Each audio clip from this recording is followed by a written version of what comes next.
Welcome to another episode of the Glory Podcast. I have one of my really good friends again, Paloma Ford, in the building. Hello. What up? I'm happy you came by.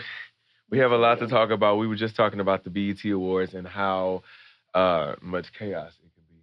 It can definitely be a lot of chaos. Yeah. It's BET weekend, so I'm pretty sure that you will be out and about, right?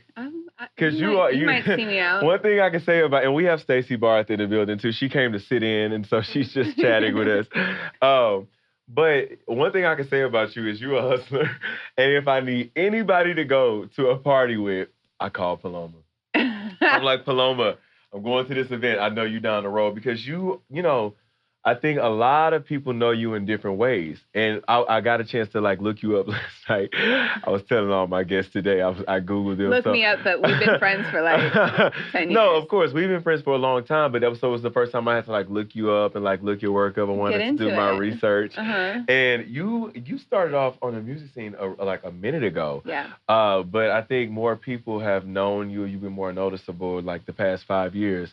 Some people know you from music. Some people know you from acting. Some people know you from being socialite, which I think is a compliment. So some people, they don't know why they know you, but they know you, right? But I think things are becoming more clear. You got a lot of things coming up.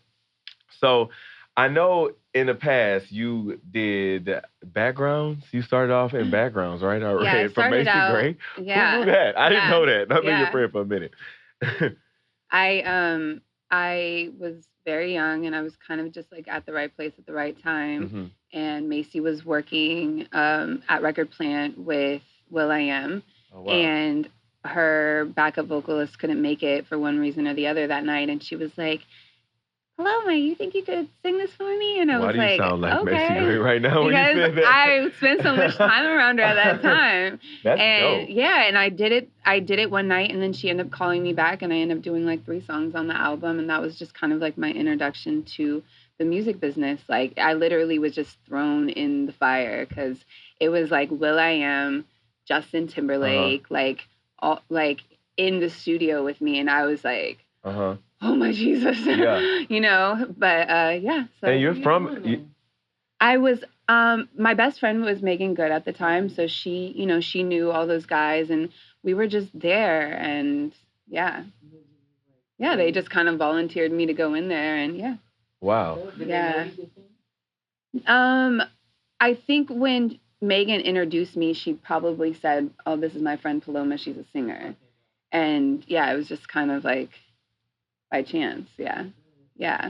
So you've been through a few music lives. You've had a few music lives. Yeah. I think a lot of artists, they have a few lives in music. So when because you've been in it for so long, you start young and you have that era of you trying to make it, and then you have another era, then you have a era where you might be a little bit more sure of yourself, which I think probably where you are right now. Yeah. So you started. I remember when we first started hanging out, you were working a lot with Meek Mill. Yes. How did that relationship start? Mm-hmm. And you said you just ran into him the other night. Is that still a working relationship, or can we expect something from y'all? I think that me and Meek will definitely get back in the studio. It was also kind of by chance.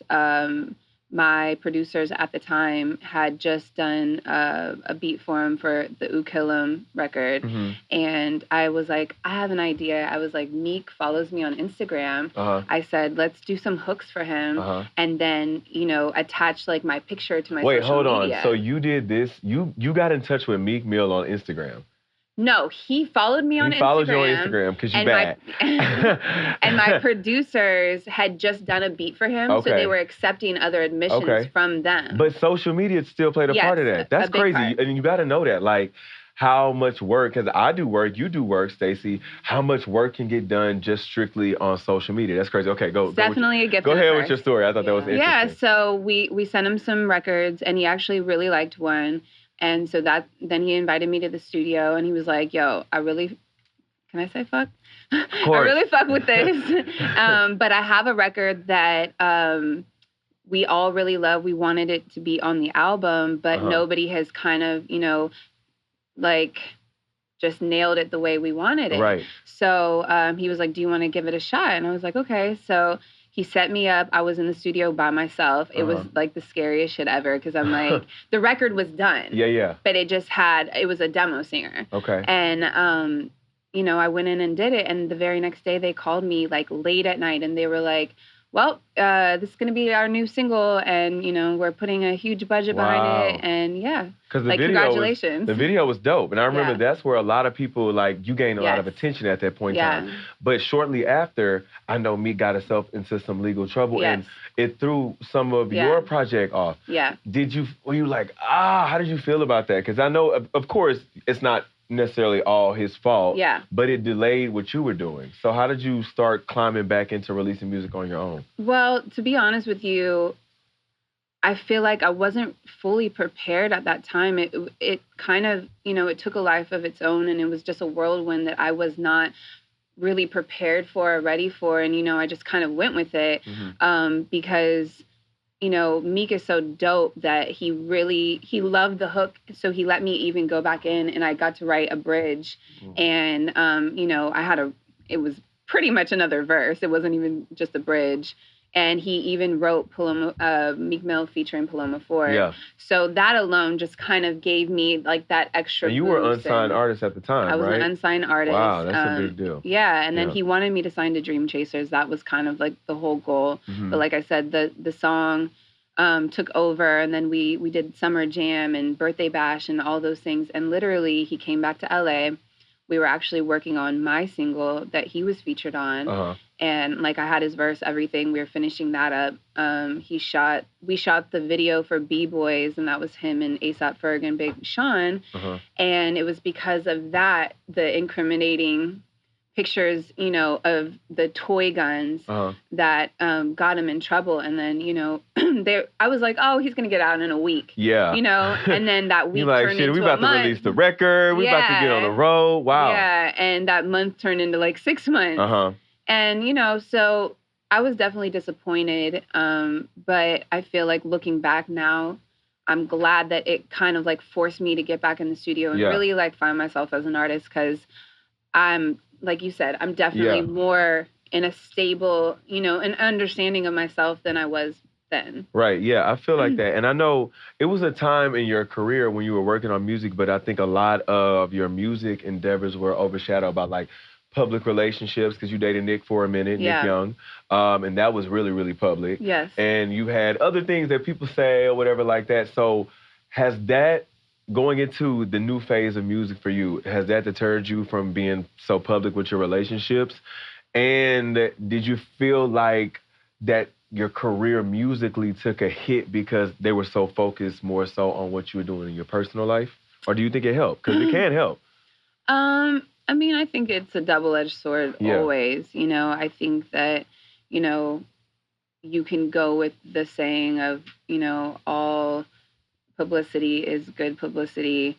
For me personally, I didn't like that the focus became, you know, Nick Young's girlfriend instead of Paloma Ford, because I had already established my name as an artist. Right. But I don't think that it hurt. Yeah. You know, I think that, you know, his fans, you know, from basketball and other people that may not have known me before as a musician, it definitely shed light on me. And, you know, if you do any Google, then it's like, oh, she does music. So I think that hopefully I would like to say that, you know, it wasn't such a bad thing. But it definitely makes me a little bit more cautious about, you know, if I ever were to get into... Because I'm sure people, I know, I'm sure people slide in your DMs. No, never. No, yeah, of course not, right? I'm sure people slide in your DMs. So, I mean, you're hot. You know, your image is very sexy. What I love about your music is it has a real sexy, quiet undertone. Like, her shit is very, like, Sade-ish, Janet-ish, just bomb. And I think that what my assistant actually was saying when I brought you up, she was like, I love her music. And when I bring you up now, I hear people saying, I love her music, I love her music. Do you find that that's going on more now than it has been in the past? I think so. I think that, like, it's like a pleasant surprise, you know, because I feel like, you know, people all day, because you're a pretty girl or whatever, you know, like, have any type of presence on Instagram and social media, they just automatically want to box you in and act like, you know, you're this or you're that. I'm like, look, I'm not a model. I love to dress. I like to take, you know, pictures. It's fun. That's a fun thing for me, but music is my passion. It's the only thing that I've ever, you know, had a real focus on. So I have a question for you, because you said that, and that's a really interesting point, because a lot of people might look at your Instagram and say, oh, she's pretty, right? Do you think, because I notice you take music very seriously, you spend a lot of time in the studio, do you think that because you look like this and you're pretty, that people don't take your music as serious as they would another artist? Because you could kind of be thrown by your looks in the pool of some of the girls that are just cute and can hum. But you actually have been putting time in music for a minute. So how do you feel about that? I think that naturally that's what a lot of people want to do offhand, you know, but I try not to put even like too much energy in that. I feel like I have a lot of people that really love the music and really take the time to listen, and then, you know, even if they don't, when they meet me in person and see that, you know, see who I am and see my energy and my presence, and then they take the time, you know, so I just try to turn those people into believers, and that's our job, you know. And so I mean, I can't say that it hasn't like played a role, but Stacey, do you have something to add to that? Really just because I'm an artist too, and I've worked with, you know, a bunch of artists, and that always happens. Like I worked with a girl in particular, and she's like super beautiful, bunch of followers on Instagram. I was like, damn, bitch, I wish I had your body. Because if I had your body, I'd be Beyonce. Okay? So she was like, oh, that's interesting, because I wish I had your brain. Right. I wish I could walk into a room and they gave a fuck about what I was talking about. Yeah. And she was like, that's crazy. Because I never thought about it like that. Because I'm looking like, damn, I need to lose weight. Right. I need to get snatched. Right. And she's looking like, damn, I wish I had the qualities that people take you seriously about. Yeah, I think we all want, you know, something that we don't have. And I think that as women, it's so important for us to support each other even more now than ever, because, you know, like there's more independent women in the game, you know, and for me, like what I always say is like, if there's somebody in the light, they're there for a reason. You know, they probably worked their ass off. We don't know their story, but don't be so quick to judge. Like, let's get into the music, let's get into their art and see what they're really, really about before you just like blow them off. Because even for me, you know, because I started out in music, and then because of my music, whether people know it or not, they know me because of my music with Meek. You know, like that's how I got the numbers that I got. So even if you saw me like modeling or doing stuff now, it originated from music. Whereas to some people have a huge following because of Instagram, and then they go into music. That's true. And you want to be like, straight up. Like, fuck you. Like, you just took your shirt off in North Carolina, goddammit, and got more followers than me out there where nobody cares. Right. You feel me? I ain't mad though. I have one perfect example. I'm not really familiar with her stuff on reality TV, but Johnny Blaze. Right. Yeah. She is. You know, I know that she has. Huh? Yeah, Love and well, one of those like hip hop shows. Yeah, I know that she's from a reality show. But every time I've ever seen this girl, she is playing the piano, playing the guitar, just singing her heart out. And she reached out to me and she was like, I'm such a huge fan. Like, your music got me through a really tough time. Like, I'd love to do a record with you. Oh, wow. And I was like, yeah, like send me some music. Yeah. You know, and I hate reality TV. Yeah. You know, but at the same time, because I'm sure you've been approached too, right? And a few times to do shows. And I actually think that that's kind of dignifying that you haven't like taken on one of the Love and Hip Hops, because you could have. Yes. Let's be clear. They call me every season. They call listen, they call everybody in town. Yes. Stop calling, y'all. Yeah. Right. Exactly. Because if you offer me enough money, I might take the check. No, but you know what I'm saying? Like, you have the opportunity to do things like that. What I thought was interesting when I was Googling you, and I saw recently, you were featured in Vogue recently for your Tommy Hilfiger campaign. Yes. How does it feel being part of such an iconic brand? Like, that's major. Like, what's up? I'm sitting next to a Tommy Hilfiger bottle. Really quick. I don't care how people view Tommy now. Yeah. I am a 90s baby. And you know what? I was just telling my friend this the other day. Like, I wore fake Tommy Hilfiger hats and shit because I couldn't afford it and my parents wouldn't buy it for me. And, you know, growing up and seeing Aaliyah and like all our idols being Tommy girls and Tommy boys, it was like, when I had the opportunity, it was just like, wow, this is, for nostalgic purposes, this is like so amazing. That's sick. You know? Then to be featured in Vogue, I'm sure it's like an added plus. Well, that's the crazy part is that I went and shot in London, and it was actually an exclusive spring campaign for Clash magazine. How did you get this opportunity? Tell the people how this happened.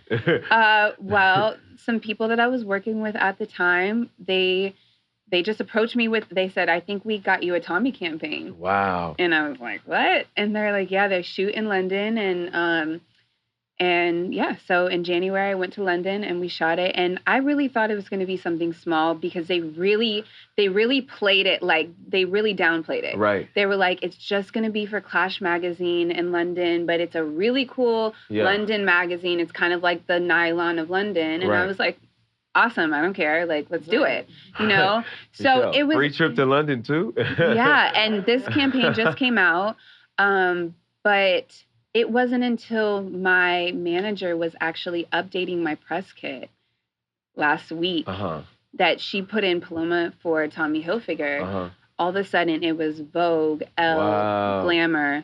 All these things popped up. So you popping, you ain't even know how popping you was. You didn't even know. I literally didn't, though. And I just had this moment where I'm like, you know, fashion is my second passion. Yeah. And I take it very, very seriously. I turned down a lot of offers for fast fashion. Shit. You be turning down the cheap shit. Yeah, and it's like, it'd be some cute little checks, but I'm just like, I take it very, very seriously. And I really want to eventually be a part of that world, you know, or, you know, I look up to so many people. And so, to see myself in Vogue Italia. Vogue Italia is not a bad start, Paloma. You're doing all right. So, you know, the show's called The Glory. We always end this show like this. We like to talk about, I like to ask you, like, what was one of your recent glory moments? And when you think about, you know, that's one of them, but I like to hear another personal one, because I know in life, we don't sit and acknowledge those moments that make us say, yes, like, I made it, I did it, this is a moment where I can feel good about. What was a recent personal glory moment for you? Well, everybody do that. You see, we need to think about that more, right? Yeah, we do. You know what? Definitely honestly, when the Tommy campaign came out, for sure, because like I said, I've been turning down a lot of like fast fashion deals for a while, for like the last couple years, because probably like 2 years ago, I was like, okay, I want to step up my fashion game. I want to be taken seriously in the fashion world. And I can't do that by, you know, selling fake tea and selling Fashion Nova. Wow. No offense to anybody that does it, because get your hustle on, boo. I saw the check. It's cute. It's really cute. And they need it. But however, you know, sometimes you have to make sacrifices. And so, you know, when I got the Tommy campaign and just even being considered for it, and then not only doing the Tommy campaign, but they did it as Paloma Ford, the artist. Wow. So that was like, it wasn't just like, okay, you're going to model for Tommy, but it's like they were recognizing me as a musician. So that was definitely that. And one thing I have to say, and Stacey, I'm sure you do this, I know you do this, your music is amazing. Shout out to Dorian as a singer, because this boy can go. That's a whole nother story. But I was just saying this. It was like, you know, like Vogue, or like when I put my project out, we don't we work so hard, and because of social media and our ADD, of like listening to a song and being over it and ready for the next song already. People say to me all the time, they're like, oh, are you doing music anymore? You haven't put music out in a long time. Like, what are you doing Stacey now? Are you a model too, now? I'm like, wait a minute, guys. Like, I put out a record with Dave East at the end of July. It hasn't even been an entire year. Dope. We used to wait for 5 years, 4 years, 7 years when Sade puts music out, and we never questioned whether they were still doing music. We live in a land of instant gratification. Instant gratification. And because of that, I feel like we don't get to celebrate ourselves and our accomplishment as artists. I don't care if you just put your music out on Spotify and the streams and you're not even on the radio, but you put your project out. Like, be proud of yourself, because that shit is hard. It's not easy. And you're putting your art out for, the world to judge you. Yeah. And, so I feel like we have to take the time to like celebrate, the small accomplishments. And Vogue Italia is not a small accomplishment. No, it's not. But because because we're always like trying to go to the next thing and what do we have to do next? We don't even get a chance to celebrate that anymore.